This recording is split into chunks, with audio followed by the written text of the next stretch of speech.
Sandra Crouch died on Sunday, the 17th of March, and I want to talk about why she matters.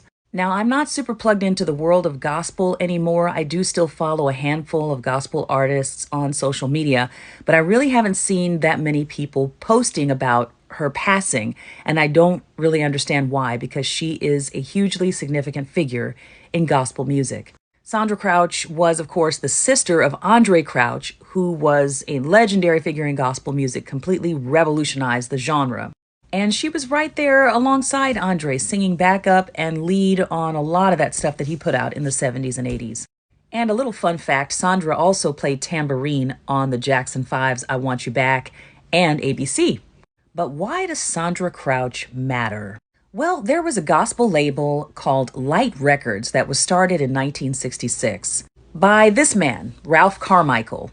And when it first started, he was putting out artists like this, Jimmy Durante, just random music that he loved. But then he switched up and started putting out gospel records. And early on, he was signing groups like the Oral Roberts Singers, the World Action Singers featuring Richard Roberts. I grew up with some of this stuff.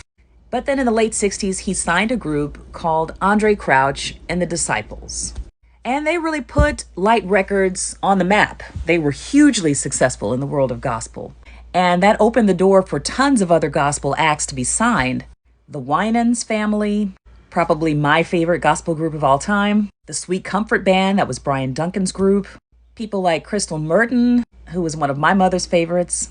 Walter Hawkins and the Hawkins family. All those Love Alive albums were foundational for me and so many other people. Reba Rambo, eventually commissioned, and so many others. If you grew up with gospel music in the 70s, 80s, 90s, then this label itself is iconic for you. But by the early 80s, for whatever reason, Light Records was struggling, and they were actually on the verge of bankruptcy. And that's where Sandra Crouch comes in. This is her in the white hat on the right. Ralph Carmichael says that she came into his office at Light Records in 1983 with a fully finished album called We Sing Praises that she had recorded at her father, Benjamin Crouch's church, fully on her own, with her own money. And she asked him to release the album, and of course he did. He had nothing to lose. This was the sister of Andre Crouch.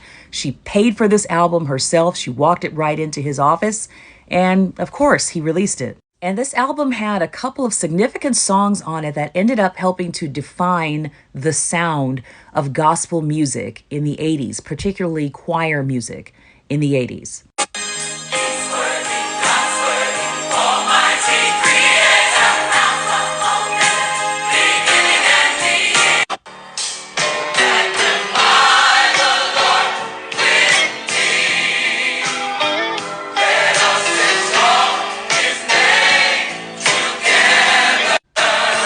So Sandra Crouch's debut album called We Sing Praises ended up being a huge hit, and churches everywhere were singing these songs. My father was the music minister at a pretty large church in Detroit, Michigan at this time, and our choir sang all of these songs.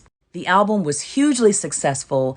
It ended up saving Light Records from bankruptcy, and it won a Grammy in 1984 for Best Soul Gospel Performance Female. And in 1985, she went on to record one of the most iconic gospel songs of all time.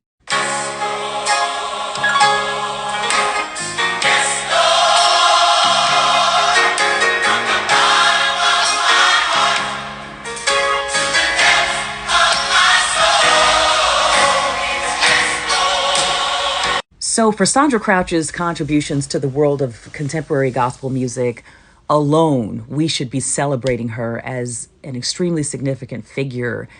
But let's also remember that without Sandra, we might not have had the Winans Tomorrow album. We might not have had the first 5 commissioned albums. Walter Hawkins' Love Alive 3 didn't come out till 1984, so we might not have had that either. And of course, all of the music that was created after those albums came out that drew from their influence. So for those reasons and so many more, Sandra Crouch was a hugely influential figure in the world of gospel music. And I'm really sad that she's no longer with us, but I'm really grateful to her for the legacy that she left. And come see me this coming Friday, March 22nd at Blues Alley in Washington, D.C. Ticket link is in the bio. Happy Women's History Month.